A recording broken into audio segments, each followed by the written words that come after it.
War, territory, alliances, destruction. Welcome to Place. April 1st, 2022 started the second coming of Reddit's greatest experiment, r/place. Within minutes, communities already had their flags and art ready to go. Osu, Star Wars, the Blue Corner, and this furry with a gun were there almost immediately. These were the early adopters that received the announcement that Place was coming back, and they were already prepared when the event went live. The top of the map quickly became full of flags spanning several countries from Sweden to Denmark. The trans would quickly relocate the British and would begin war with the US. Turkey would get attacked by XQC as Canada tried its best. Ukraine proved to be quite the staple, spanning the entire map. Germany as well would claim quite a large amount of land. But Ukraine would be the first major point of contention, with a lot of people defending it for political reasons. But regardless of the reason for the flag, many believed that it was just taking up way too much space with bland colors. It needed to go. But before we could talk about any of that, I need to give a little context as to just what the heck is going on here. This is r/place. Now, I'm not much of an epic Redditor, but as someone who loves the internet, this is one of the coolest things that exists online. The premise is very simple. We are given a canvas, a blank wall of pixels, and as users, we are granted the privilege of placing a singular pixel every 5 minutes. And this doesn't sound like much, but when communities band together, they can form something great.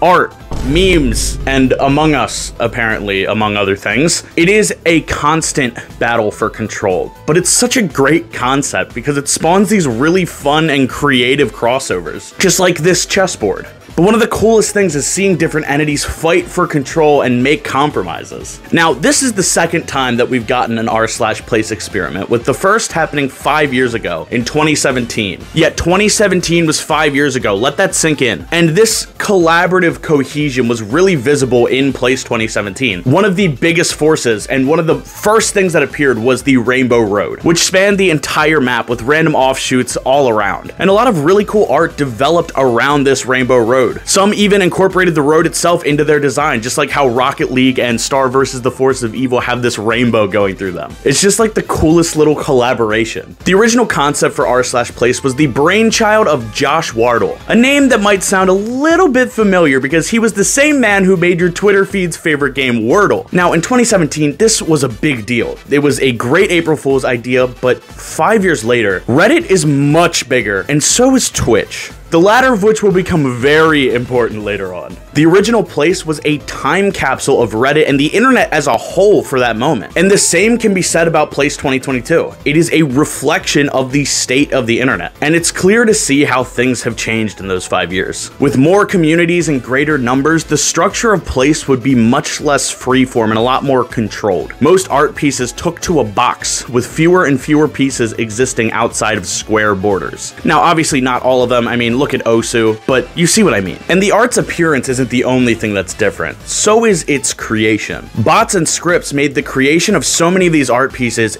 instant. And streamers like XQC led armies with numbers in the hundreds of thousands. And aside from the streamers, the subreddit's admins were caught cheating, ignoring the cooldown, and censoring art. Censoring this experiment that's supposed to be an accurate representation of the internet. And we'll address that whole can of worms in a little bit. But with the introductions out of the way, let's talk about the story of r/place. On day one, we were giving a 1000 by 1000 pixel canvas, same as 2017. But with the website so much bigger than it was before, things were very cramped very quickly. There was a lot of turf war, which was mostly won by flags and large communities. And while we had the blue corner from the original Place, we also had this rainbow corner, which was instantly turned into an Among Us zone. At the top left, we had a small void, which would go on to house probably my favorite battle of the entirety of r/place, that being Genshin Impact versus Shrek. First Genshin, then Gen Shit, then Gay Shit, then Gen Shrek, then Sex Shrek, back to Gay Shrek, before being eaten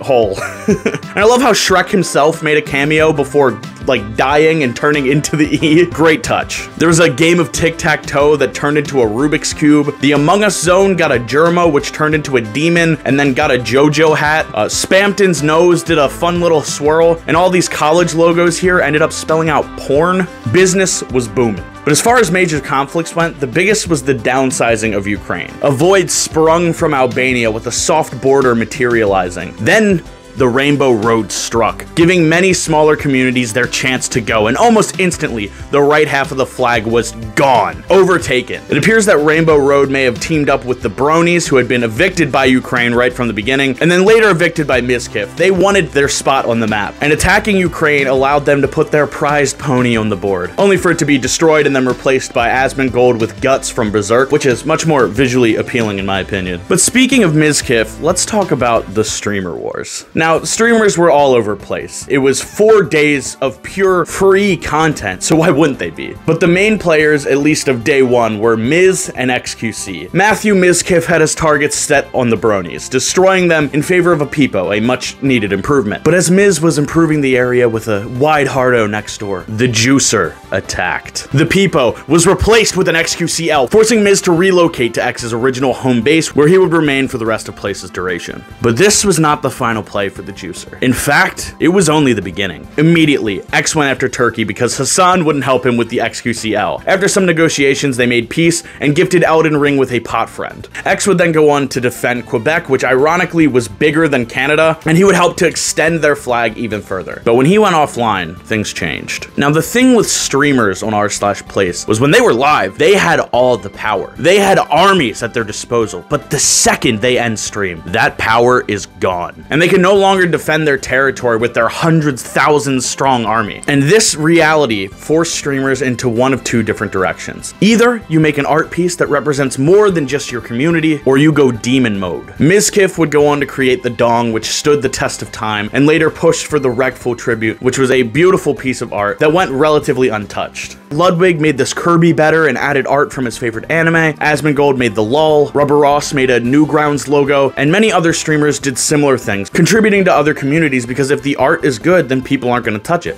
XQC chose to go demon mode, and we'll talk about that in just a second, but first, the motive behind the madness. You see, after X logged off, the progress that he made with Quebec was lost, and some. A storm was brewing, and Quebec would be at the center of it. The Void pushed through Turkey, downsizing it and allowing for the expansion of India. Meanwhile, America decided to do some colonizing after being attacked several times, only to be pushed back by numerous different communities. This caused the trans flag to spread through Quebec, with Turkey taking the remainder. The US and Turkey proved resilient, but Quebec was forced to relocate. On day 2, the eastern expansion began. The map doubled in size, with a new plane as big as the first appearing to the right. And with this expansion came an increased color palette. Quebec took the opportunity to colonize the blue corner and convert it into its flag, as it was no longer in the corner, so free real estate. Enraged, the Juicer targeted the Turkish flag and began the push of the Purple Void. Where were you? Where were you when they took over Quebec? And Quebec died to a crisp. What were you when they massacred Quebec that we spent hours fixing and make it cool? Consume this. Use the route here, the purple one, and push the highway. Attack the outlines. Attack the borders. Attack things. Guys, attack things that make it look recognizable. If you attack recognizable features first, it is hard for them to rebuild. They don't know where it starts and where it ends. Attack things that are visual first, and then roll the fucking fillers. He was a strategist, leading his army, pushing the route of the Void through several flags and communities into Hololive. After discovering the strength of the Weebs, he retreated, going around Osu and building a Twitch logo. But the Twitch logo soon came under attack by Osu and Turkey, who was not too pleased to have the Void originate from their flag. In retaliation, the Juicer attacked Osu, which he then thought was a missed input, pushing him back to Turkey. But X still wanted revenge with Osu. After returning to Turkey, XQC decided to attack the creator of Osu by replacing it with his Twitch logo, Winston from Overwatch. This forced XQC into a call with Osu. Anything that happens around the logo, you guys start crying like a bunch of bitches. When did that happen? Before or after you guys started beginning to this? Your numbers completely outweigh ours. The only difference is that we're just batshit crazy. We're willing to stay here until 5 in the morning fighting this war. And if you're not going to back down, we are going to stay here until the middle of the night. There's nothing more fragile than one Osu users and weebs. And you guys are just fragile. I don't know what to tell you. Well, we're fragile as fuck, but for some reason, you still can't take us out. What's up with that? Okay, guys, regroup. Ebony on pink, Ebony on Osu, ready? Burn it. You left the call. You left the call.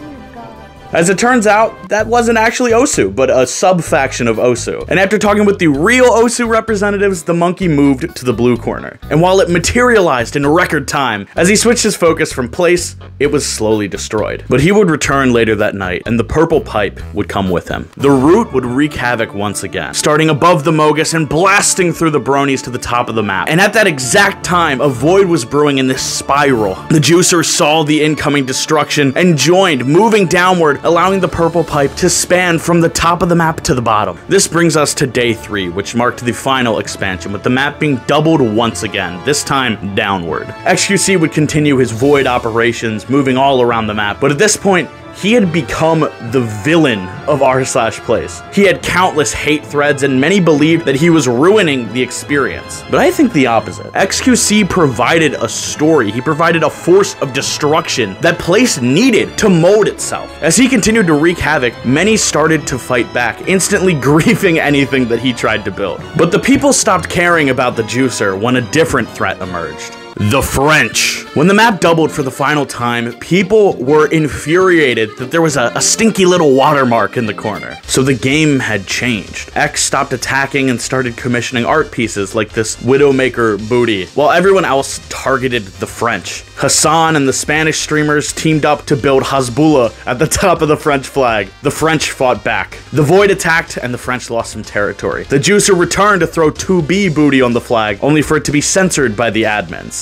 Not sure how that wasn't okay, but the Widowmaker one was, and this Among Us character existing was okay, but I digress. After attacks and attacked, the French proved resilient as the new villain of place. I will admit that the artwork they eventually ended with was nice, but France already had 2 decently sized flags of their own, so this third was just excessive. And during all of this, there was another void forming. At the center of the southern expanse, Mr. Incredible was turned into this demon surrounded by eldritch horrors and an ever-growing void. And this culminated in a white hand reaching out with the word "don't" appearing next to it, insinuating something massive. The end. On April 4th, the end drew near. Nobody's quite sure if it was the admins or hackers, but all color options were removed besides white. Immediately, France returned to its natural state. The hand reached out and grew further. Guts and almost any other face had their eyes turn white as the void consumed everything, leaving nothing but a blank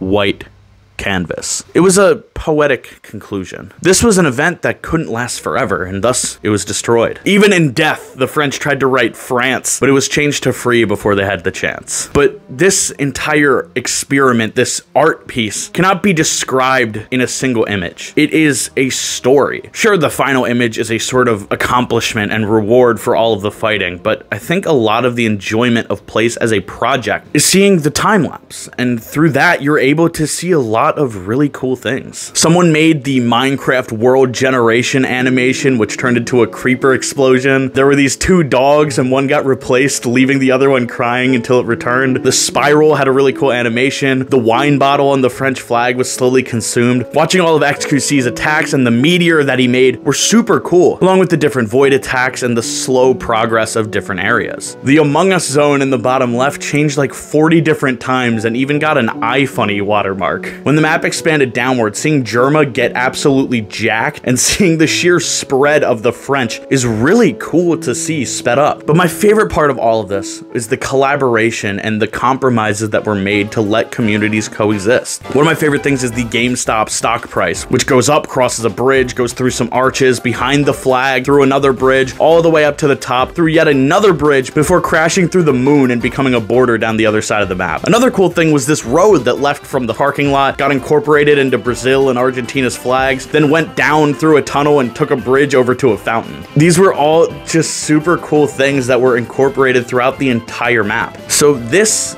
is our place. This is the story of one of the biggest internet collaborations ever. 4 million different pixels placed by us. Well, sort of. As I mentioned before, this time around was a little different. The Spanish, the French, Osu, and many others were accused of botting. Part of the reason Canada couldn't fix itself was there were bots griefing it the entire time. And while they may not have all been using bots, many were using Chrome extensions and other tools that showed people exactly where and what color to place. This gave certain communities an unfair advantage advantage and a level of precision completely unmatched by anybody else. But that isn't even the worst offender. The worst was the admins that abused their power. There's footage of this moderator placing without a cooldown. Some of the art was censored and blocked even though far worse things were happening in other parts of the map. It just shows the state of Reddit more than anything else. Admins have all the power and control over the flow of information. They get to choose what content is allowed, and many of them just abuse that privilege. They use that power to block things that they don't like. And there are plenty of other videos talking about that a lot more in depth, so I'll let you open that can of worms on your own time. But this was such a fun and unique experience, and to see it